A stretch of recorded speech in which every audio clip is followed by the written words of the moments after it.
প্রিয় জব প্রত্যাশী ভাই ও বোনেরা, আপনাদেরকে স্বাগতম। আবারও নতুন একটি সরকারি চাকরির বিজ্ঞপ্তি আলোচনা করার জন্য আপনাদের মাঝে হাজির হলাম। আপনারা স্ক্রিনে দেখতে পাচ্ছেন, গণপ্রজাতন্ত্রী বাংলাদেশ সরকারের সমাজসেবা অধিদপ্তর তাদের নতুন একটি নিয়োগ বিজ্ঞপ্তি প্রকাশ করেছে।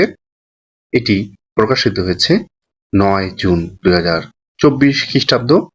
আমি এই ভিডিওর মাধ্যমে আপনাদেরকে জানিয়ে দেব আবেদনটি কবে শুরু হবে এবং কবে শেষ হবে, আবেদন করতে আপনাদের কত টাকা খরচ হবে। সকল প্রকার জব আপডেট সকলের আগে পেতে ভিডিওটি লাইক, শেয়ার এবং চ্যানেলটি সাবস্ক্রাইব করে পাশে থাকার জন্য অনুরোধ জানাচ্ছি। এই নিয়োগ বিজ্ঞপ্তিতে একটি ক্যাটাগরিতে দেখুন 209 জনকে নিয়োগ করা হবে।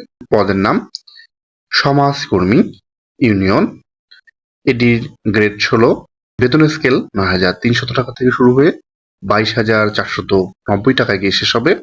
এটি স্থায়ী রাজস্ব খাতে নিয়োগ করা হবে এবং পদসংখ্যা দেখুন 209টি।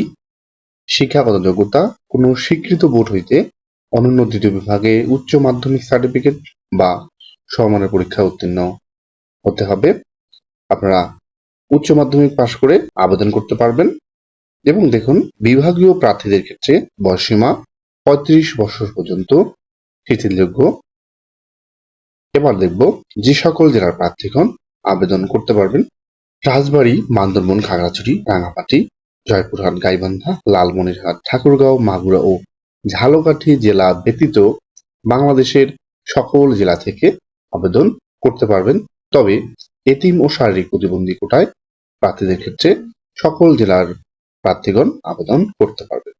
আবেদনটি শুরু হবে আগামী 12 জুন 2024 খ্রিস্টাব্দ সকাল 10টা হতে আগামী 18 জুলাই 2024 খ্রিস্টাব্দ পর্যন্ত এবং আবেদন করার 72 ঘন্টার মধ্যে একটি টেলিটক সিমের মাধ্যমে পরীক্ষার ফি জমা দিতে হবে।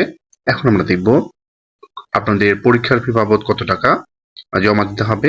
দেখুন, অবশ্যই টেলিটক সিমের মাধ্যমে আবেদন করার 72 ঘন্টার মধ্যে আপনাদের 223 টাকা পাঠাতে হবে SMS এর মাধ্যমে। আপনারা দেখে নেন, SMS এর টাকা পাঠানোর নিয়ম এখানে দেয়া আছে।